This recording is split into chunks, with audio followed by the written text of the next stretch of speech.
7h passées de 36 minutes sur France Culture, la suite du journal d'Anne-Laure Chouin. Et à 7h36 le vendredi, qu'est-ce qui se passe ? Il se passe hashtag, vous suivez pas Anne-Laure, le reportage multimédia et interactif de la rédaction. Et cette semaine, hashtag Ma France Outre-mer par Abdelhak Eldrissi. C'est bien cela, un hashtag évidemment inspiré par la situation sociale en Guyane où la grève se poursuit, où la mobilisation continue malgré ce plan d'1 milliard d'euros acté par le gouvernement. Point de départ du mouvement, la situation socio-économique d'un département qui cumule vie chère, taux de chômage élevé et taux de pauvreté record. Je peux vous jurer que quand vous venez en Guyane, vous avez l'impression, à la limite, d'être dans un département qui est en voie de développement. À l'heure où je vous parle, il y a des endroits en Guyane où il n'y a pas d'eau potable. Il y a des endroits en Guyane où l'électricité, on n'y accède pas. Vous venez d'entendre un habitant de Cayenne, Jean-Claude Caberia, excédé par la situation. Excédé car rien ne semble changer. Abdelhak Eldrissi. Jean-Claude Caberia a déjà connu un mouvement de grève long et violent. C'était en 96, à Cayenne, à l'époque lycéen. Il demande avec ses camarades des moyens pour l'école et pour les 3000 enfants non scolarisés faute de place. Après un mois de manifestations et d'affrontements avec la police, les jeunes obtiennent des moyens financiers ainsi que la création d'un rectorat. Mais plus de 20 ans après, Jean-Claude Caberia est résigné tant les problèmes restent nombreux. En fait, il manque énormément d'infrastructures dans le département. Ça concerne la santé, l'éducation, la culture. Là, c'est à tous les niveaux. Tous les voyants sont rouges. Même les métropolitains qui vivent ici le constatent. La France a oublié la Guyane.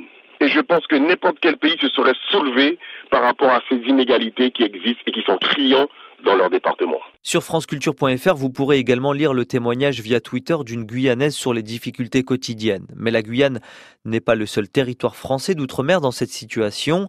Mayotte, dans l'océan Indien, est le 101e département français. Le taux de chômage y est 3 fois plus élevé que dans l'Hexagone. Il atteint même près de 50% chez les jeunes. Et les jeunes sont nombreux. Un Mahorais sur 2 a moins de 18 ans. Le principal défi est donc d'avoir une école performante. Mais c'est loin d'être le cas selon Quentin Cède, enseignant et secrétaire départemental de la CGT Éducation. Les conditions d'accueil pour les élèves qui sont indignes, mal entretenues, il y a des rats par exemple. Il peut y avoir des écoles où il n'y a pas de chaises ou de tables et aucune fourniture scolaire. Donc voilà, c'est 4 murs, un toit dans beaucoup d'écoles et c'est comme ça.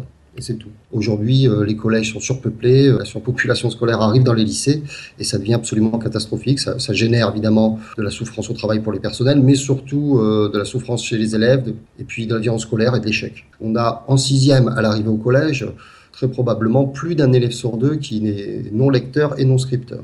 D'un département ultramarin à un autre, les situations sont différentes, mais face à la multiplication des problèmes, on retrouve un peu partout un même sentiment d'abandon, d'injustice et de colère. C'est le constat fait par Claude Issiard, guadeloupéen, homme de radio et ancien délégué interministériel à l'égalité des Français d'outre-mer. Pour lui, les relations entre la France et les territoires d'outre-mer sont encore régies par l'histoire coloniale de notre pays. Vous avez en Guyane des gens qui vivent comme à la fin du 19e siècle, au début du 20e siècle. Dans aucune région de France hexagonale, on ne voit ça. Pourquoi est-ce qu'on le voit là-bas ? C'est bien parce que dans l'imaginaire des gouvernants, et quels qu'ils soient, il y a un esprit de... Ce sont nos territoires. Ou alors vous entendez l'outre-mer est une chance pour la France, en oubliant de dire que ces terres-là doivent avant tout être des chances pour les gens qui vivent sur ces terres-là.